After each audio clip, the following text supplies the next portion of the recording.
Hello and welcome. Today we're going to take a look at two French mass market Tarot de Marseille decks that are excellent for beginners, easy to get hold of and good value for money. And if you're here just for the flip through, there's a timestamp below so you can just jump ahead.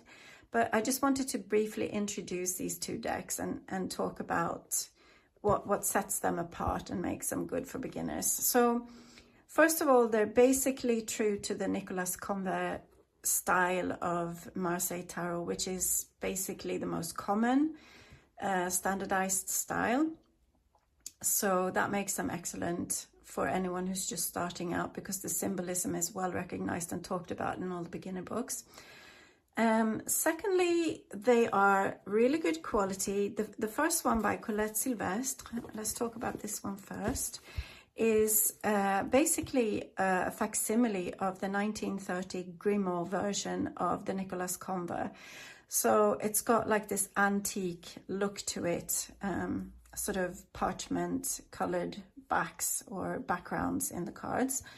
And I think someone said as well, the card backs are actually also facsimile, exactly like the 1930 card backs. So that's neat. And both of these come with a little guidebook. So let me show you. Here's Sylvestre's guidebook. And I actually translated this with a bit of help from GPT and printed out the English translation. So I've got that now. And then I'll show you the neat little satin bag that came with the deck as well. Isn't that cute? Right, so then we're going to take a look at the Edition Millennium. And this deck is very brightly colored. I absolutely adore the colors.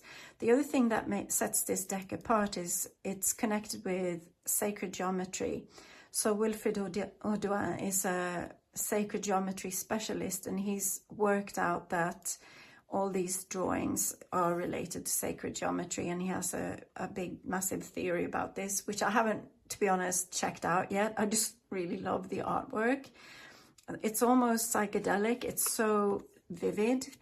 But yeah, so this obviously came with, let me show you the booklet first, a little booklet, and I haven't translated this, but you can see La Géométrie Sacrée du Tarot de Marseille. And yeah, it would be interesting to get into, no doubt. But you don't have to. You don't have to enjoy this deck as a beginner. The little satin bag's a lovely little bonus. And let's compare size, because I do believe, yeah, the Millennium here is a little bit taller and a little bit wider. And then compared to the Rider-Waite Smith, it's a little bit taller, but a little bit narrower. And the Sylvestre deck is almost exactly the same height as the Rider-Waite Smith, but narrower. And it's typically, you will have the Marseille decks be narrower. That's standard. So let's jump ahead and do the side-by-side flip through.